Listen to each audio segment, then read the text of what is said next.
Merhaba, hoş geldiniz. Kanalıma ve mutfağıma sefalar getirdiniz. Bugün çok güzel ve pratik bir kurabiye yapıyoruz. Hem de çok farklı bir yöntemle. Bu kurabiyeler tuzlu ve mısır unlu. Poğaça da diyebiliriz. Hadi buyurun geçelim tarifimize.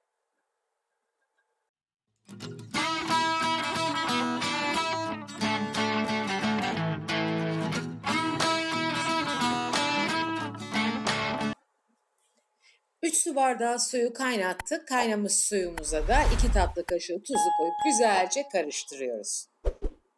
Aynı bardaktan 2 su bardağı da mısır ununu ilave ediyoruz. 50 gram tereyağım var, onu da koyuyorum. Karıştırarak bu mısır ununun katılaşmasını ve suyu çekmesini bekliyoruz.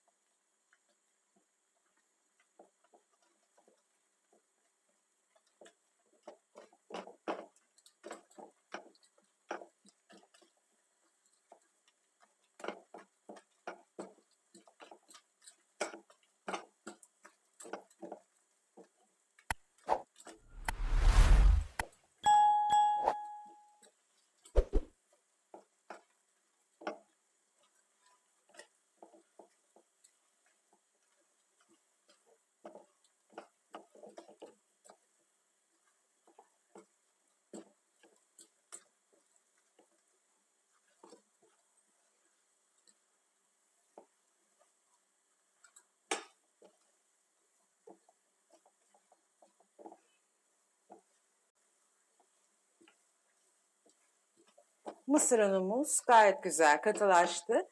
Şimdi altını kapatıyoruz ve soğumaya bırakıyoruz hamurumuzu.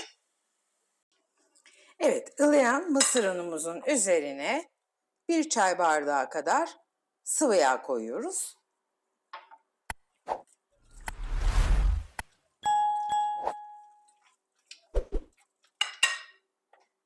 2 yumurtanın birisinin sarısını üstü için ayırıyoruz. 1,5 yumurtayı da hamurumuza katıyoruz. Mısır ununu neden kaynar suya attığımızı sorarsanız eğer yorumlarda gelirse daha tok, kolay toparlanan bir hamur olması için mısır ununu taze olarak koysaydık toparlamak zor olabilirdi. 1 su bardağı kadar da 200 mililitrelik un ilave ediyoruz, beyaz un. Güzelce karıştırıyoruz. Yumuşak bir hamur elde edeceğiz.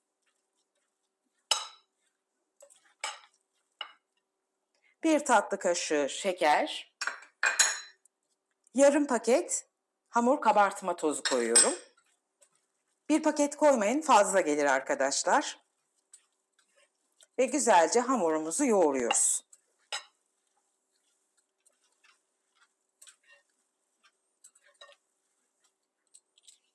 Şöyle elimle yoğurmak istiyorum bu dakikadan sonra. Çünkü un gerektirirse un koyacağım.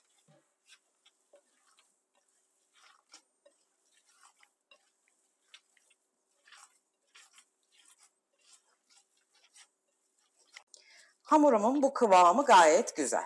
Hiç gerekmedi.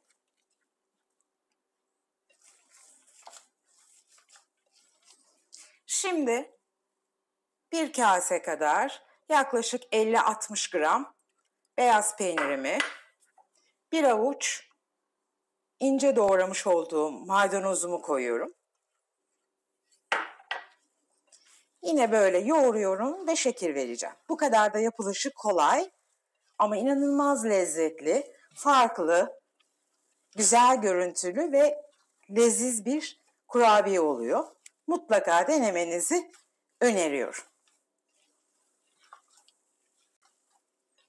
Şimdi buraları bir toparlayayım, hemen şekil vereceğiz. Evet, gayet yumuşak ama ele yapışmayan bir hamur elde ettik. Eğer ki hamurunuz böyle yumuşacık, görüyor musunuz? Pamuk gibi ama elime yapışmıyor. Eğer ki elinize yapışmaya devam ediyorsa mısır ununuzun cinsine ya da beyaz unun cinsine göre biraz yapışma kesilene kadar un ilavesi yapabilirsiniz. Çünkü unlar farklılık gösteriyor. Ama mutlaka yumuşacık pamuk gibi bir hamur olması gerekiyor. Çok fazla katılaştırmayın. Taş gibi olur çünkü kurabiyeniz. Şimdi bunların hepsini yuvarlak şekiller veriyorum. Yağlı kağıt serdiğim fırın tepsime yerleştiriyorum. Bu arada da fırınımı 180 dereceye açtım şimdi.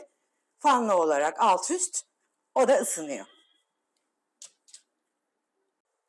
Evet, tepsime dizdiğim kurabiyelerin üzerine ayırmış olduğum yumurta sarısını hemen 1 yemek kaşığı sıvı yağ ile çırparak karıştırdım ve kurabiyelerin üzerine sürüyorum. Fırınım ısındı 180 derecede. Kontrollü bir şekilde, her fırın çünkü farklı pişirme süresi mutlaka oluşturuyor.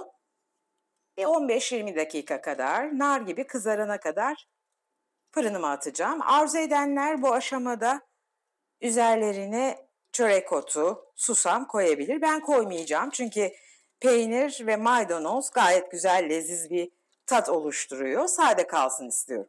Şimdi fırınıma vereyim, çıksın, görüşelim. Evet, kurabiyelerim 25 dakikada 180 derece fırında çok güzel bir şekilde piştiler. Şimdi biraz ılısın, çok sıcak çünkü, iç dokusuna bir bakalım. Evet, nefis poğaçalarımız ya da tuzlu kurabiye diyebiliriz. Hazır, hafif ılındılar da, mis gibi koktular. Burada olup bu kokuyu duymalıydınız. Gerçekten çok leziz görünüyor. Hemen size şöyle yakından göstermek istiyorum. Dokusunu da göstermek istiyorum. Bakın, çok leziz ve hala içinden de dumanlar tütüyor. Bana güvenin ve deneyin lütfen. Çok beğeneceğinize eminim. Hem ev halkını hem de çocuklarınızı bu güzel kurabiyelerle sevindirin. Bir farklılık olsun, yapılışı da kolay ve farklı. Umarım beğenmişsinizdir. Bu dakikayı da zevkle izlemişsinizdir. Sıkılmamışsınızdır umarım.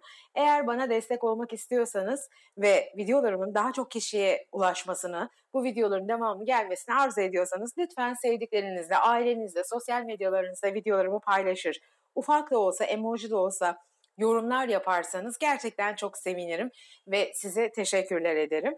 Bana olan destekleriniz ve güzel yorumlarınız için, yorumlar çok önemli. Eğer ki bu dakikaya kadar kanalıma abone değilseniz kanalıma abone olup bildirim zilini de açmanızı sizden rica ediyorum. Tabii videomun beğenilmesi çok önemli. Eğer tariflerimi beğeniyorsanız, videolarımı da beğenirseniz çok sevinirim. Bir sonraki tarifte görüşmek üzere. Sevgiyle kalın, hoşça kalın.